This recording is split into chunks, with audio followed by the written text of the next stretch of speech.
Welcome back, everybody, to the sixth episode of Save It for the Podcast. My name is Jack. Yeah, six, right? Yeah. My name is Jack, and I'm joined by my esteemed colleague, my brethren, for that outside recording, Joe, Mitch, Jeremy, and Roy. Oh, hey guys! Hey, great to have everyone here. Great that everyone's here, and it's just not a two-man podcast. Yeah. It's definitely not going to be 30 minutes, that's for sure. Yeah. No, not a short episode. Absolutely not. Knowing our luck, it'll be longer, just because we'll have more stuff to do. Well, I hope so. Yeah.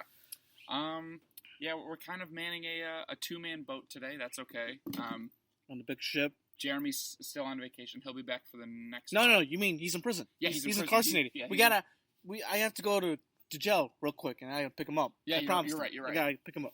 Joe's doing overtime because he's an idiot, and then Mitch is doing overtime because he's an idiot. But that's okay. They'll be back for next week's podcast. We should open up with what we're doing next week. We got a big blow planned. What are we doing next week? Oh shit, you're right. I forgot. We got a movie hunting video coming out. Jeremy's Scream Factories that he ordered in the last video. Oh shit. Yeah, he ordered Psycho 2. Shit. And we got to go pick that up, and I got stuff to sell. Raging Waves? Raging Waves. We'll be doing maybe a vlog for Raging Waves. Maybe. Perhaps. Maybe we'll do that. We're spending the night at Joe's the night before. Thursday. Kill Bill? We're watching Kill Bill, so expect some of those. We got a podcast coming out Thursday. Thursday night, we'll be recording the podcast instead of our typical Friday, just because we're going to be busy. I'll probably post it on Friday. Yeah, he'll post on Friday. It'll be recorded on Thursday. So you got that stuff to look forward to. We're still in the midst of writing our script. Jeremy's been on vacation, so we really haven't been able to touch it too much. But so that's gonna hopefully come out next couple of weeks. Got anything to add? Yeah. Can't think of Criterion sale. Oh God, I'm saving some amount of money for that. Yeah. I definitely don't want to spend too much. He definitely will, though. We all will. We're gonna open up with a realization. Oh no, we're gonna do movie club first, right? Yeah. Do you want to save our game theory for the end? Oh yeah. That's a discussion thing. So instead of a story time, we should just discuss that. Yes. For funsies. You guys will hear about that. So we're gonna actually open up with our movie club. I watched it. Roy watched it. Mitch watched it. He doesn't care. It doesn't matter. Yeah, it doesn't matter. Jeremy's going to have a review for us on the next podcast. And Joe, if you have faith in Joe, that's your own fault.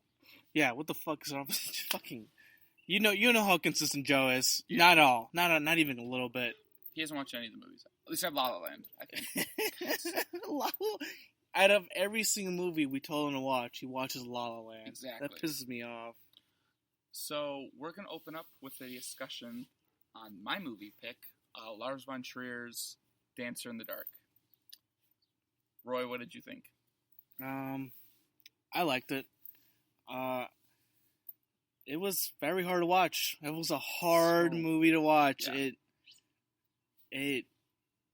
Man, dude. It's a musical.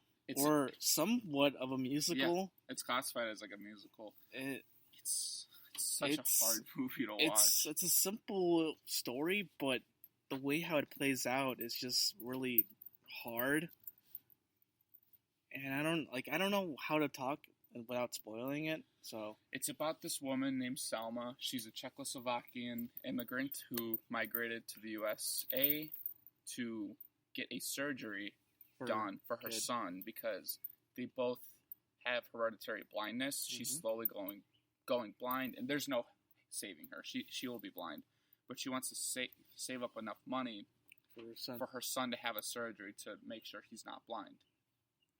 And shit kind of hits the fan. She's a big fan of musicals, and she'll often daydream that she's in a musical. And they do this thing in the movie where she'll daydream, and then there's a musical started playing out throughout the event in like a different format, different color scheme, and it just to kind of show that this isn't reality. And then it goes back to the muddled gray, which is really hard to like. That itself too is also hard to watch because it's kind of nauseating to watch. Yeah, of how Von Trier moves the camera, he forces us into it, and it's like you want to look away, but you can't because you're there.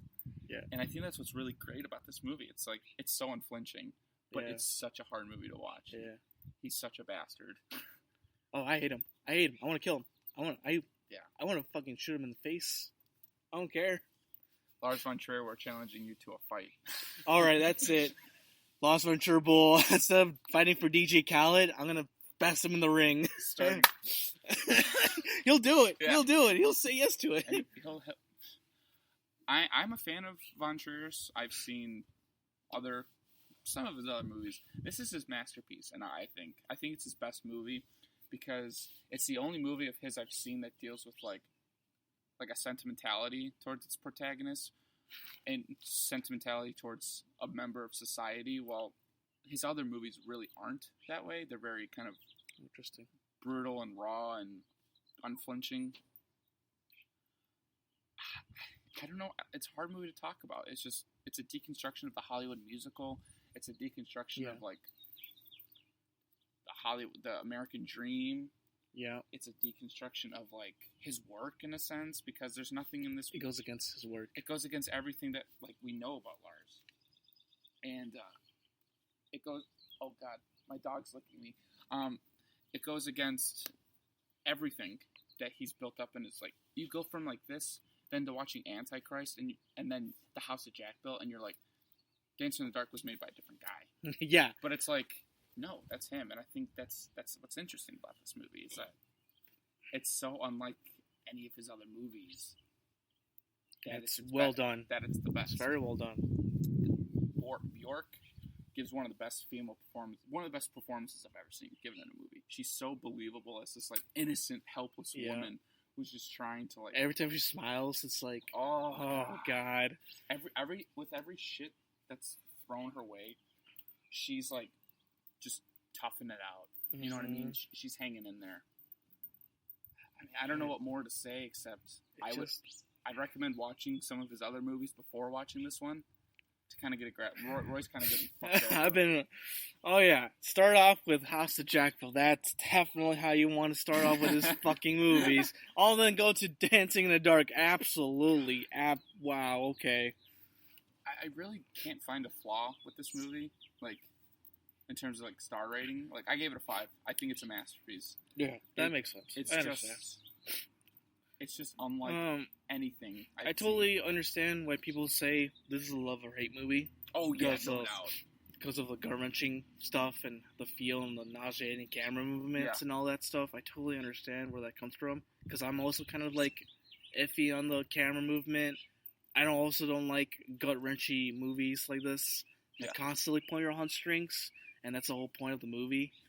I mean, sometimes I do when it's done like really nicely, but like this, especially the ending, it was really hard to like swallow. But I can understand that it's a like fucking masterpiece. I totally understand why somebody would say this is his best work. This is one of the best movies. Like I totally see it. Yeah. Oh yeah, makes sense.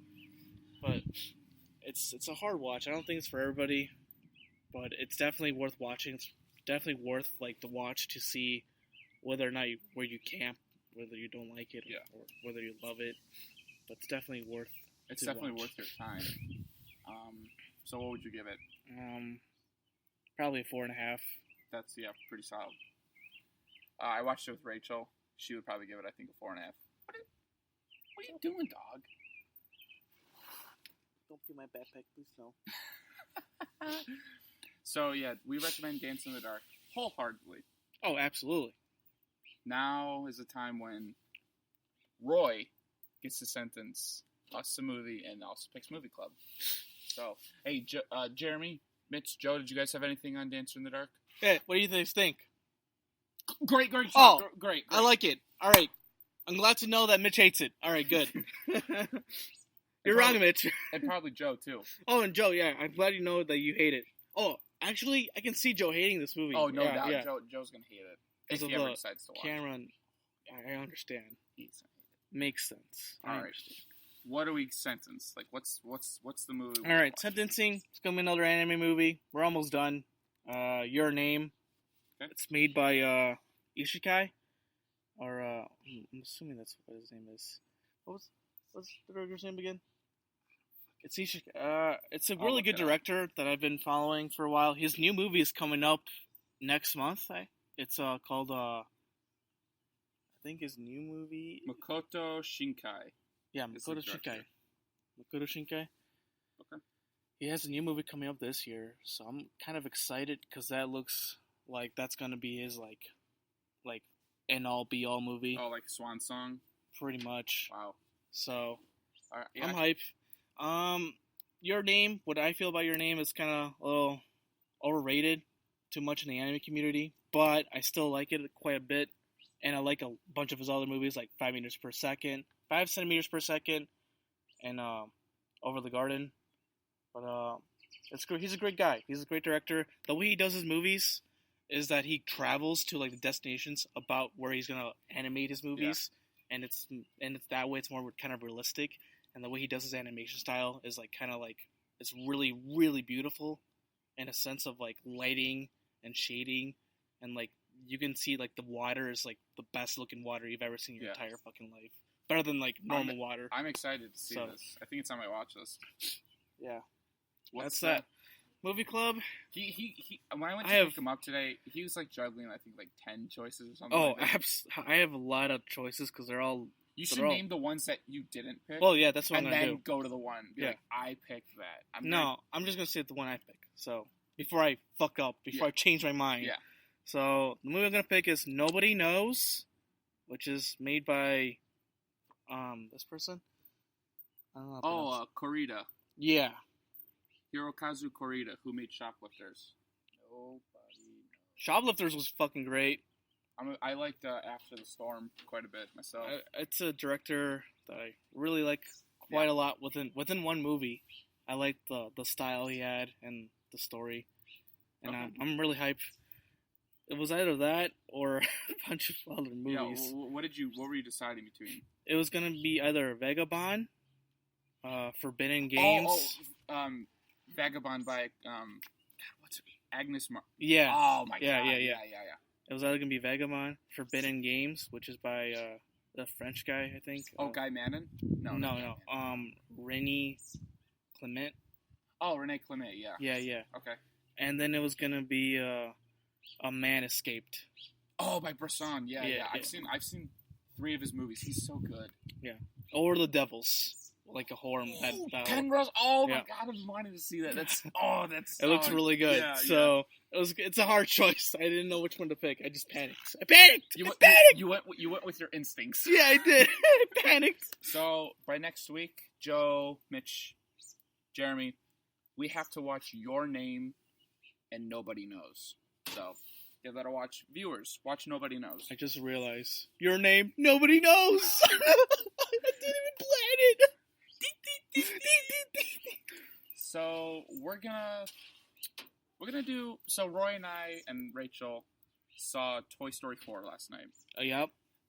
And we all happened to rewatch the first 3 in building up to it. So I know we talked about Pixar last time, but that was before we had started rewatching them. So we're gonna have a little discussion about 1 and 2, and probably have a bigger discussion on 3. Yeah. And then this is as I predicted. Go into our review for the 4th one. What do you want, dog? Okay, I'm petting you.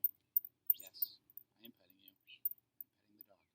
So, just to kind of... Petting the dog, folks. But are you really petting the dog? Shut up. So yeah, we're just going to talk a little bit, see if our opinions changed or whatnot. Lead into 3, which we'll probably have a bigger discussion on, because it's 3 and we haven't really seen it. I hadn't seen it since the theaters. I haven't seen it since the theaters for like 4 years. And then we'll talk about Toy Story 4. So, Toy Story. It's still perfect. It's still perfect. It's such a perfect movie. There's no flaws. I don't know what to argue. I can't see anybody hating this movie. No, it's impossible. If they hate it, it's either because A, they don't know what entertainment is, whatever, or they're communists, or they're fucking retarded. I don't know, man. I don't know. I think I kept, when I was rewatching this, I just kept remembering those moments I had when I was a kid watching this movie, watching the Tin Toy short before the VHS, and then the movie, and then the making of the movie, and I just watched everything of it. I didn't pause it. I didn't fast forward. I watched it all, it's just a staple, and it's one of my all-time favorite movies. It really set the stone for like Pixar and everything. It's just so. Maybe it's not like it's an instant classic. Yeah, like kids will watch it and absolutely, and be like, "Holy crap! This is the best thing I've ever seen in my entire life." Yep. I think with like, it may not be like the best made. Because it's I think Finding Nemo is probably their like best made movie. Yeah, I would say. I would agree with that. This is their accomplishment. Yeah, like you set the bar so high, and everything seems to like follow suit, and not match that quality. Yeah, except Toy Story 2, on the other hand. See, you take a perfect movie like Toy Story, and you wonder, there's no way they can't top this. They can't top how classic this movie is. There's no way. It's impossible. Toy Story 2 comes out of nowhere, and you're like, what the fuck? I remember I was watching it, and I was just like, this is really just an achievement. I watched Toy Story 2 more times than Toy Story, or 3. I watched them too. Way more times, because it's just, I love it. I love everything about it. I think the comedy on that, it's the best, it's the funniest. Oh, God damn. My dog just jumped on me. It's the funniest. I think it understands the humor that they the world built, the world. It's a movie that references. It understands everything. It's a Star Wars. Oh my God, this movie's like a Star Wars spoof. It really is. It's so good. It's another masterpiece. And like Woody's like philosophy being challenged. Yeah. And then Buzz being in charge. Like the whole switch, and then oh God. It's like, what can be said? The first two movies are such like a nostalgic part to me. Yeah. You cut open my veins. They're somewhere. They're somewhere in there. And they're two of my all-time favorite movies. I prefer the second one, I think. Just a hair. Just a hair more. Just because of the whole world that movie builds up. Yeah. And how it built this world up from the first one, where you just get a little taste of it, and that taste is delicious. And then Toy Story 2 just somehow, like, skyrockets it to the top. Yeah, it's something else. It's undescribable. Yeah. A lot of people have a problem with Jessie being an annoying character. No. I don't see that at all. I do not see that. It's just who she is. She's the round town doing cowgirl. Yeah. I don't know what else is there. I think the airport sequence is my favorite sequence in any Pixar movie. That's music. So good. And then Potato Head just gets hit by everything. I think he explodes in every movie. He does. We are eternally grateful. Yeah. Will you shut up? Ignore the dogs barking. We move on to Toy Story 3, which, admittedly, I wasn't a big fan of. I think our generation wasn't a big fan when they first got into it. It's not the movie I wanted. We can spoil this movie because it's been 10 years since it's been out. Maybe you haven't seen Toy Story 3. Yeah. What are you doing? Yeah, if you haven't seen it. Yeah, you blind? I didn't want them to end up with Bonnie because I'm like, those are Andy's toys. What are you doing, Andy? You can't give those up. But now it makes sense. Yeah. Because it's like, you can't hold on to everything forever. Nope. He's passing it along. Yeah. And I feel like watching it now, the masterpiece that I felt, or the masterpiece has kind of revealed itself to me. Yeah. Now that I'm an adult. And it's one of the great movies of the 21st century. It's really, really good. Yeah. It's just a good ending to his whole saga. I think that fire sequence where they're just holding hands and stuff like that, accepting death. Yeah. That's the best. That's the best moment in Pixar. Oh, absolutely. It's not my favorite because the airport scene is still my favorite. That is the best. Yeah. Because it's just poetic. Mm-hmm. Because the toy, all they have is each other. They're gonna die, and it's the best moment in that whole frame. The whole every Coco, Monsters Inc., Incredibles, all that bullshit. That's the best moment. God. And then the ending where he's about to give Woody away, and he just holds it back. Oh yeah, he pulls back. And he's like, and he looks at him. And then one last play. Plays one last time. Yeah. A fucking college kid playing with toys with a little girl one last time. One last ride. One last ride. And then he goes, "So long, cowboy." God fucking damn. Or "So long, partner." Yeah, so long. It's not the movie we wanted. It's the movie we got, and now we want it. If that makes sense. Yeah. It's Lotso as a villain was pretty good. He might be a better villain than the rest of them, than the rest of the villains, for sure. Because like Sid, he's kind of one dimensional. He's just a kid who likes to burn toys. Yeah, and he's then, the opposite of Andy. Yeah, he's the opposite. He's anti-Andy. And then 2, Prospector, he's a villain because no one bought him. Yeah. But 3, Lotso's I think the only villain. Not to diminish Sid or Prospector, because I like those 2 movies more. Yeah. Lotso has a purpose behind, like, he was replaced. And he kind of realizes that toys are easily replaced. Which makes him nothing, think he's worth nothing. So I think that's probably the best Pixar villain. One of them, at least. For sure. He's such a he's disturbing. The whole movie, like, Big Baby, so disturbing. Yeah. Everyone at Sunnyside, that whole, like, gang, so disturbing. They're toys, but they're evil. It's like you got a glimpse of that with Prospector, but it's like you never thought all the toys would be rotten. Yeah. It's so good. It's a 5 masterpiece, I would say, for sure. I wouldn't go too much. I'd probably say 4.5 still. Yeah, but maybe another few more years. And yeah, I'll probably get me. Like I didn't I went into. I'm like, oh, I'm just gonna keep my rating at a 4.5. But then he just kept doing things, and I'm like, holy shit, I was way off. And then I just have to give it a 5. Yeah. So now, here we are, Toy Story 4, fresh in our minds. Toy Story 4. No spoilers, we're gonna just spoiler review. Give you brief thoughts. We thought this movie was unnecessary, and in some ways our bars were really low, and in some ways it does count sometimes. Yeah. But we had no expectations. We were just gonna go see Toy Story for... we're just going to go see the new Pixar.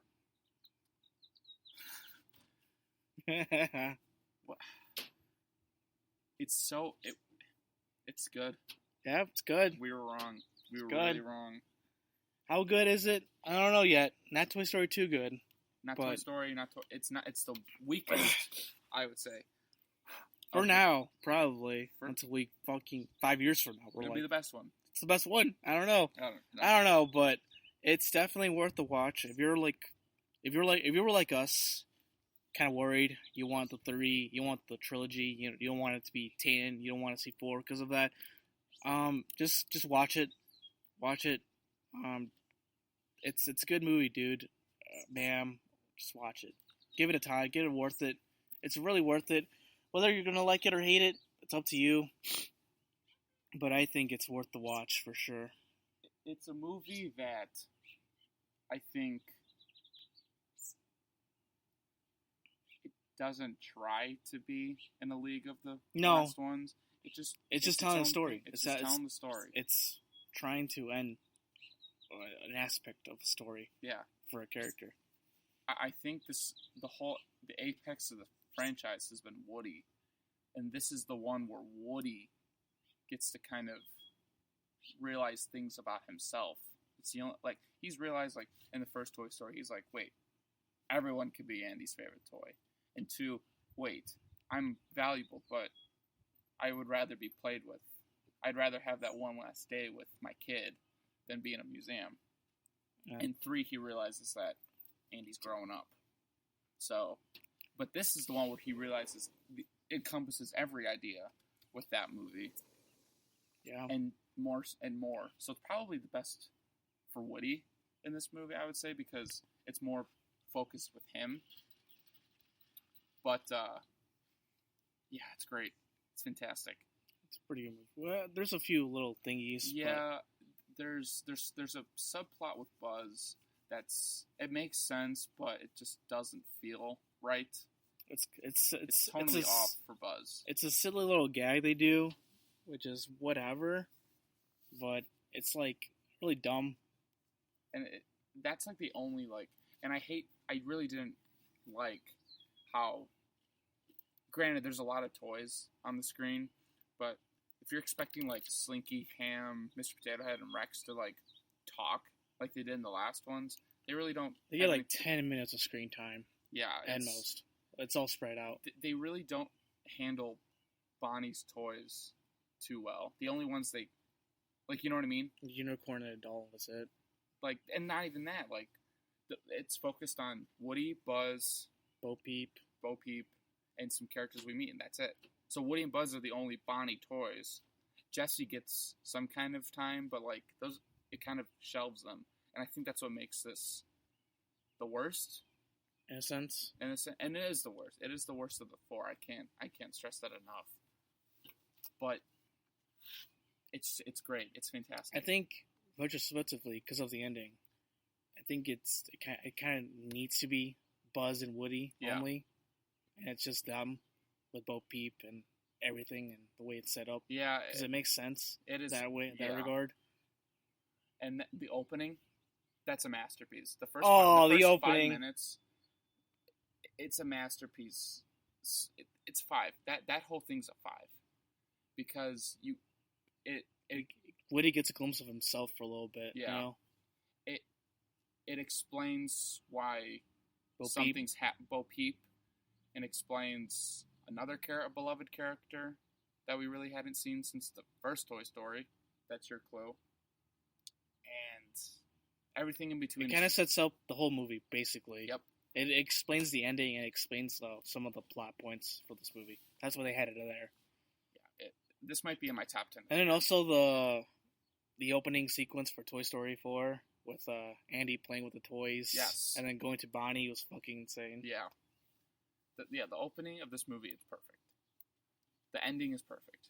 The meat and potatoes, it's fantastic. It's not that perfect category yet. Yeah, it's not. That's why I can't. It's not a $1,000 steak. It's like a $20 steak you can get anywhere else. But it's damn good. But it's pretty good. It's good steak.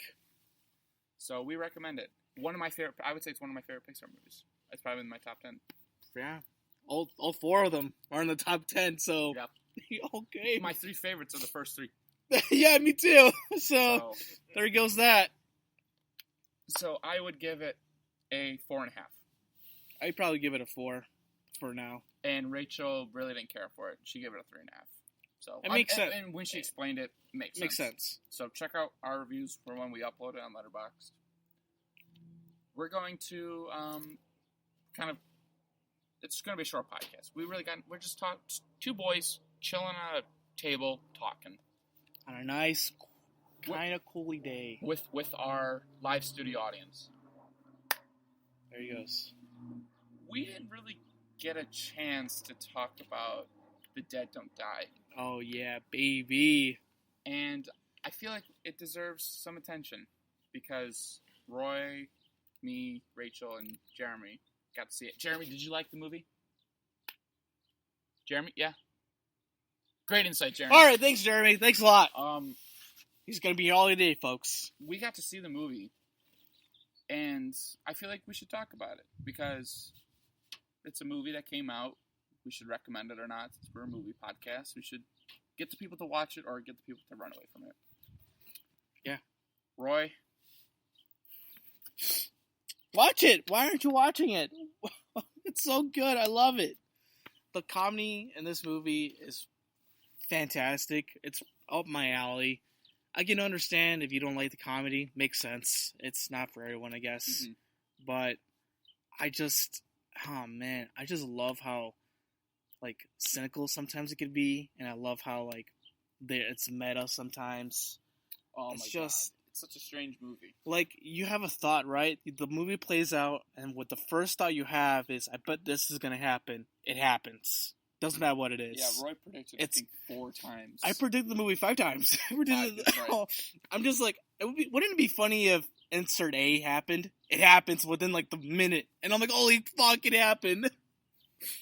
Yeah, Jim, this definitely isn't, like, Jim Jarmusch doing Jim Jarmusch. This is just, I think it's just Jim Jarmusch having fun. Yeah, having fun with some actors. He's spoofing the whole. This is the movie you make when you're in 8th grade. Oh, absolutely. And you're just having fun with your friends, making a zombie movie. Jim Jarmusch grabbed his friends and made a zombie movie. Pretty much. And it's his typical quirky comedy with some commentary in there about how we're all fucking idiots. Yeah, there's some commentary in there. There's some shit in there. But who cares? I love movies that have that small town feel to it. Yeah. This small town feel perfect. It feels so intimate. It's definitely one of my favorites of the year, I would say. Oh, for sure. You gave it a 5, so. Oh, yeah, I did. Absolutely. It's probably the top 5 of the year. Nothing can beat Moondog, though. Moondog's number 1. Moondog's really good. If you haven't seen Moondog, you should. No, not Moondog. Beach Bum. If you haven't seen Beach Bum, you should watch that, too. I recommend that. Yeah. Dad Don't Die, man. It's so entertaining. It's my only one issue, I guess, that I have is the subplot with these kids in this juvenile place. They're just there to exposition, I guess. I don't know really why they're there. You can take them off, and the movie will still be good. I mean, their inclusion in the movie doesn't downgrade the movie by any means. It's still just as good. Yeah. It's just, I guess, a little break from like the better stuff, I guess. Yeah. So there's not really much we can say. Everyone gives a pretty good performance. The comedy's solid. It's a good movie. It's a great movie. It's an entertaining movie. It's really a masterpiece. You give it a. It's a masterpiece. It's fucking fantastic. So this and Ghost Dog are the 2 movies I've seen of his, and I can't wait to see his rest. So good. I'm hype. So that's really all. What else could be said? But watch Toy Story 4. Watch The Dead Don't Die. They're both in theaters. Dead Don't Die probably is going to get taken from theaters any day now. So hurry, please go see it. And don't buy fucking ice cream and go to the movie theater thinking you can eat it. No, that's a bad idea. Yeah, you're an idiot. Don't sneak in ice cream cartons and think that they have spoons. 6 of them?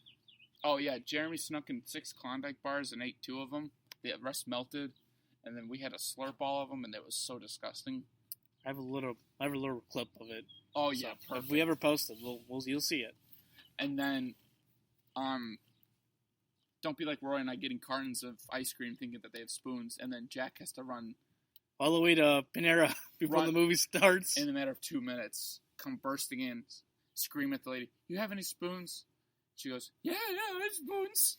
I'm like, "Give me spoons." I'm like, "Thanks, hon." "Thanks, hon. You're a lifesaver." and I just ran out. She's just like, "What?" That's a good story for that person. Yeah, some crazy ass motherfucker came into the store asking for some spoons as he's paying, and then he's like, "Thanks, hon," and then leaves. I didn't even pay for spoons. They're just like, "Here, take them." And I'm like, gotta go fast, Sonic. I am the Sonic movie. So that's all we got. Hey, keanu. We're gonna end off with a theory. Oh, a game. Before we do that, keanu and Toy Story 4, fantastic. Oh yeah, awesome. You could tell Keanu's having a great time. Great addition to the toys. It's great. I love it. So we were talking before the podcast even begun about Keanu and how he's had a Keanu-sance with the video game and Toy Story 4 and John Wick 3. Matrix 4, when? That's our theory. We're calling from the live studio audience.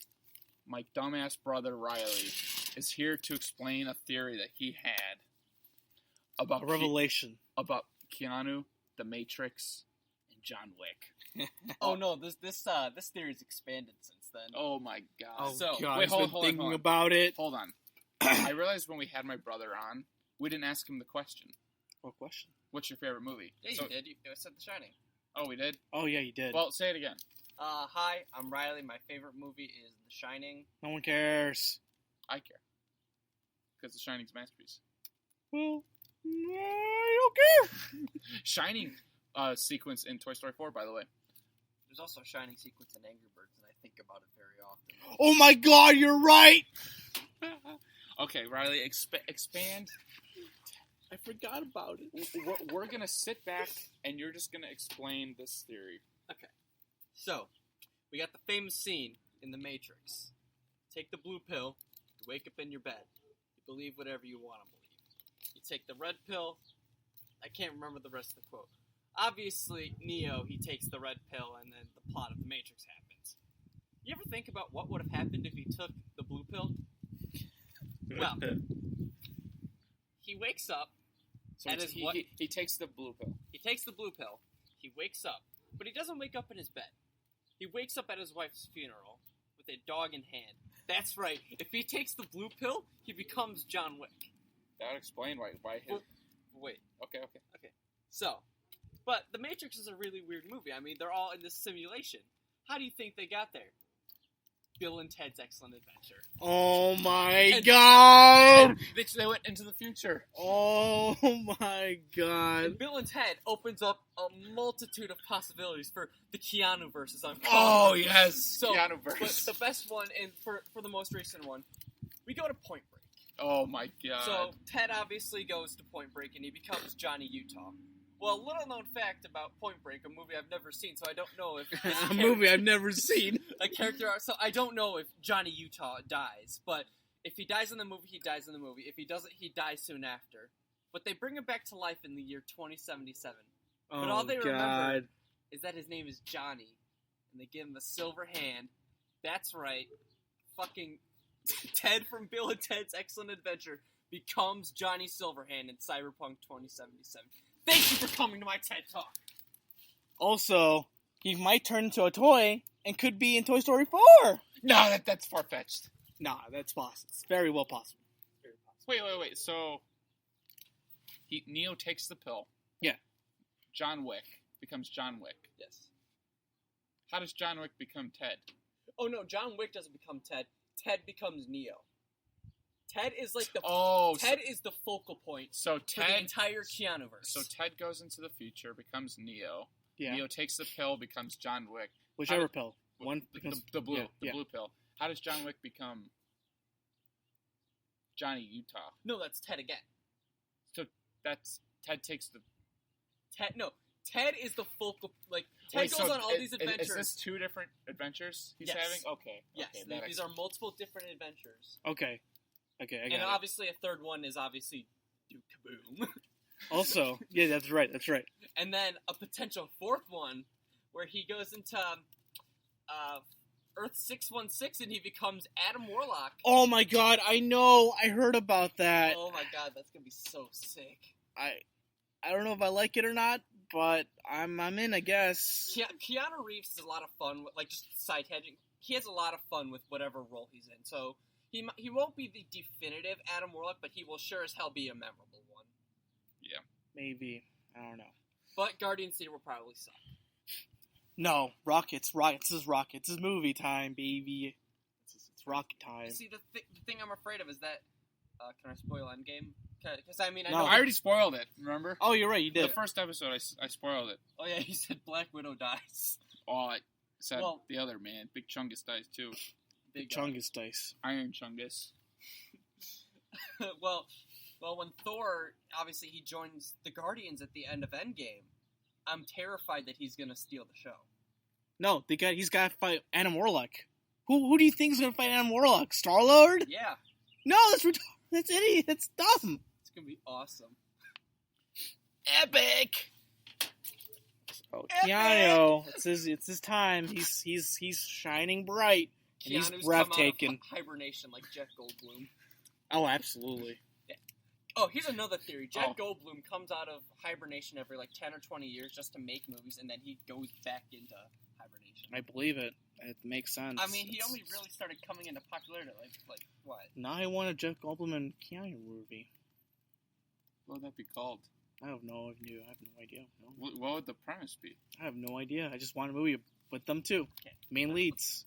I want a Keanu, Jeff Goldblum, and Colin Farrell movie. Oh, God. Isn't Wait, that just Total they all have Recall mullets.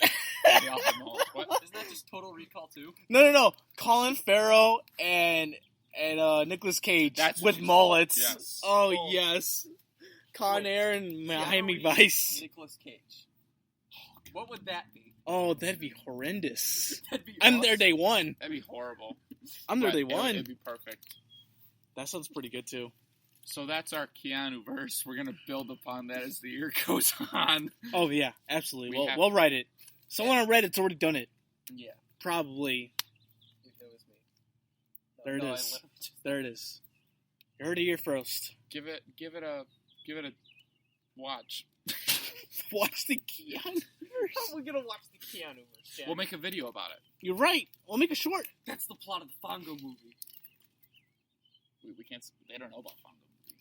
Shit. That's a secret project that my brother and I are working on. Don't worry about it. Don't worry about the Fongo movie. I think we're gonna call it. Yeah. We got nothing else to say. Watch Your Name. Watch Everybody Knows. Yeah, everybody, right? Yeah, everybody knows. Yeah, watch those movies by next Friday. Probably gonna watch one today before I work. I'll watch Nobody Knows probably tomorrow because I'm watching Child's Play Oh, today you're doing today. Yeah. it. Ooh, so check So- out his review for that on Letterboxd. Check Hopefully out our it's reviews on Letterboxd. Hey, Joe, you got anything to add? Mitch, anything to add, buddy? Oh, thanks, Mitch. That's a dumb comment. Jeremy? Ha ha ha ha! Wow, very funny, Jeremy. God, what a Clever. kidster. Are we allowed to say that on the podcast? What? What Jeremy just said. No, we're not. I don't think so. I have to edit that out real quick. Roy, got anything to add? No. You dipshit. Like, comment, and subscribe.